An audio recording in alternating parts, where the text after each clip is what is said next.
There are a handful of celebrities who've earned a reputation for being demanding on set. Some of them have to be given the biggest dressing room, while others dive so deep into method acting that the crew can't even speak to them on set. And some straight up refuse to even cooperate when filming a scene, demanding that their requirements be met. So in this video, we're counting down the top 10 demanding celebrities that got exposed online. Number 10, Ben Affleck. The actor managed to grind production of Gone Girl to a halt, all in a dispute over a hat. As crazy as it sounds, this actually happened. Ben particularly loved the Red Sox, so he got into a dispute with the director that ended up pausing production. In one scene, David Fincher asked him to wear a Yankees cap to evade recognition, but this is something that Ben simply refused to do. You'd think this would be an easy thing to resolve, but apparently not. Quote, "I said, David, I love you, I would do anything for you, but I will not wear a Yankees hat. I just can't. I can't wear it because it's going to become a thing, David. I will never hear the end of it, I just can't do it." The two of them butted heads for 4 whole days before they could reach a compromise, when they finally agreed that a Mets cap would do the trick. When speaking about this ridiculous argument, David said, "I really wanted it to be a Yankees cap, but being from Boston and not being very professional as an actor, Ben refused to wear a Yankees cap. I mean, it did not come to blows, but we had to shut down production for 4 days. Number 9, John Krasinski. This one is not so much demanding, and instead it's a great example of an actor drawing a line in the sand. John's refusal was actually to do with the plot that was written for his character Jim in The Office. During season 8 of the show, it was written that Jim would cheat on Pam with her maternity leave replacement, but after reading that plotline, John simply refused to shoot it. Right away, he went to the show's creator Greg Daniels to express his concerns. He said, "That's the only time I remember putting my foot down. I remember saying things I never thought that I'd say before, like I'm not going to shoot it. My feeling is there is a threshold which you can push our audience. They are so dedicated. We have shown so much great respect to them." John believed that if they showed Jim cheating, then the fans would never come back. Thankfully, Greg backed down and the plan to have Jim cheat was removed, because that would have caused an uproar among fans. So this is definitely a situation that was made a lot better by an actor being a little demanding. But it does make you wonder what would have happened to The Office if they did leave this plotline in. Number 8, Lea Michele. The actress was propelled to fame mostly by her voice, so of course she's going to be very protective about how much pressure she puts it under. While she was filming the show Scream Queens, Lea Michele straight up refused to actually scream when she was supposed to. She recalled what she said to creator Ryan Murphy about this. Quote, "I'm screaming like twice, and then you're going to have to use it for the whole season, because I'm a singer and I was there with Ariana Grande and we were like, we can't scream, this is our gift. So I don't scream, they just dub it in." Although this isn't really what you would consider bad behavior, Lea has been called out for a whole lot worse. Back in 2020, her former Glee co-star Samantha Ware claimed that she made her time on set a living hell. Another one of her co-stars, Heather Morris, also came out with her own allegations, claiming that Lea was unpleasant to work with. She said, "For Lea to treat others with the disrespect that she did for as long as she did, I believe she should be called out." So there is really no question that she's being exposed online, especially the fact that it's come from her former castmates. Number 7, Jennifer Lawrence. The actress has always been a fan of the Kardashians, so much so that she included them in a request while filming the movie Mother. Of course, she wasn't sent one of the Kardashians in real life, but she did request her own personal tent that had a computer playing Keeping Up with the Kardashians, so she could watch from the comfort of her very own tent. While this demand sounds a little strange, the reasoning behind it actually makes a lot of sense. Jennifer said, "I had to do this one scene and I hadn't gone that dark before, and I had never done anything that horrifying. I started to get scared a couple of days before, so I was like, I need a tent to keep away from all the extras because I didn't really know what I would do. It was just a computer that was playing the Kardashians and had headshots, and it also had notes from me to them that I had written." So basically the horror movie vibes were getting to her a little too much, and she decided that she wanted to have something comforting and familiar to watch in order to escape. In fact, Jennifer's love of the show is so well known that it's even reached the group. She ended up appearing in an episode of Keeping Up with the Kardashians in 2019. Number 6, Ariana Grande. Back in 2014, reports emerged that the singer demanded to be carried like a baby after she shared photos of herself being toted around. The source told Life and Style magazine, "Her new rule is that she has to be carried, literally carried like a baby when she doesn't feel like walking. She says that she doesn't want her precious feet to hit the floor. At just 5 feet tall, it doesn't seem like a big deal for any sizable person to carry her around." But Ariana once defended this 2013 picture showing her being carried off stage by staff. She described it as a post-show ritual when her feet are broken, but the reality is that she doesn't actually get carried all the time. She went on The Late Show with James Corden and said, "I'll tell you what happened. There was a picture of me being carried by my tour manager because I had had just shot a video in pointed shoes. And I posted it because I thought it was cute. My toes were bleeding. So there was good reason for her being carried in that one moment, which means whoever started the rumor that she literally gets carried everywhere clearly did not know what they were talking about. Number 5. Prince. The TV show New Girl attracted a huge number of fans, and one of them happened to be the late superstar Prince. He actually enjoyed the show so much that he reached out to request a cameo. This ended up becoming a reality in season 3, but of course there was a catch. He said no Kardashians, which became very tricky for the production team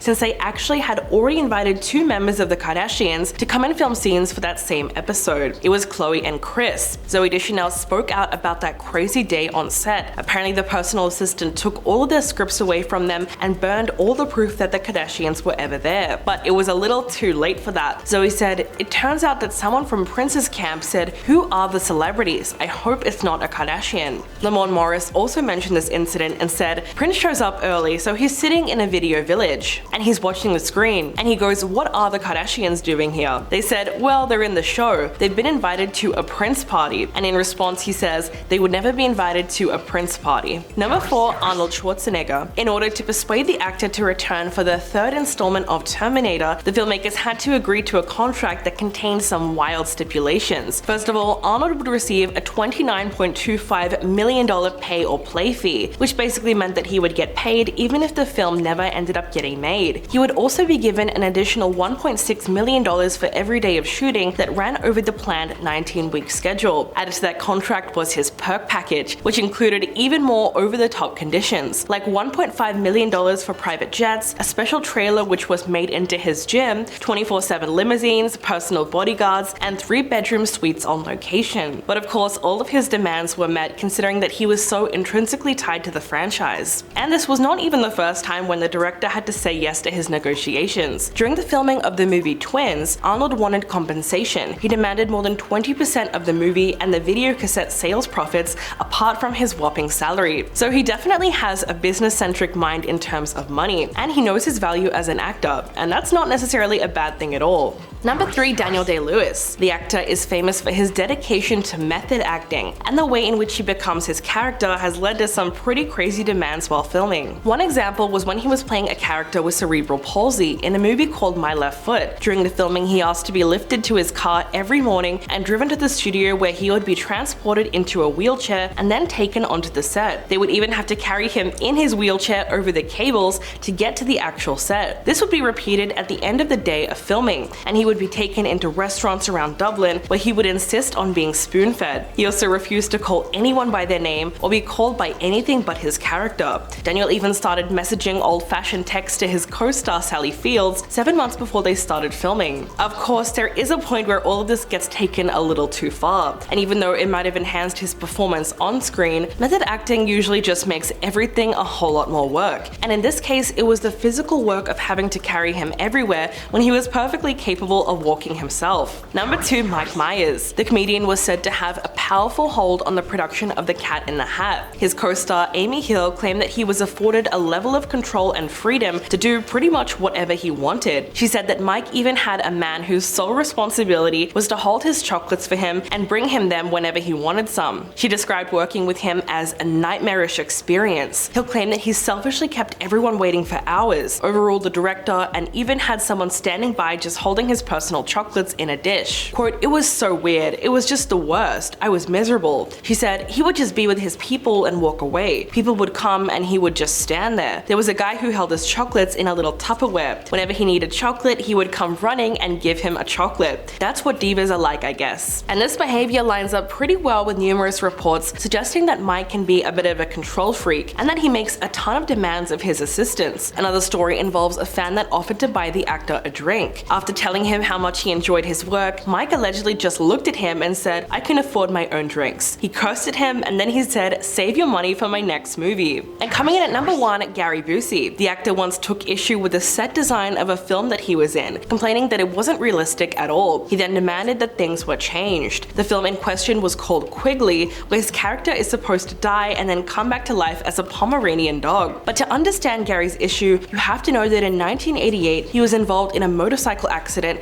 that left him needing 2 hours of neurosurgery. When speaking about this accident, he said, "I passed away after brain surgery and went to the other side, the spiritual realm where I got information, and I came back." So when he arrived on a set that was supposed to represent heaven, Gary was not happy at all with the design. His co-star Curtis Armstrong recalled the incident, and apparently what Gary said was, "I can't play this scene because it's nothing like this. I've been to heaven and it doesn't look like this. That sofa's all wrong, that mirror is ridiculous, they don't even have mirrors." While this story sounds almost unbelievable, it's really quite incredible the more you think about it. Thankfully, the production was able to follow through with his vision and at least trust that he knew what he was talking about. So what do you guys think about all the names on this list? Please let me know in the comments below, and I'll catch you in the next video.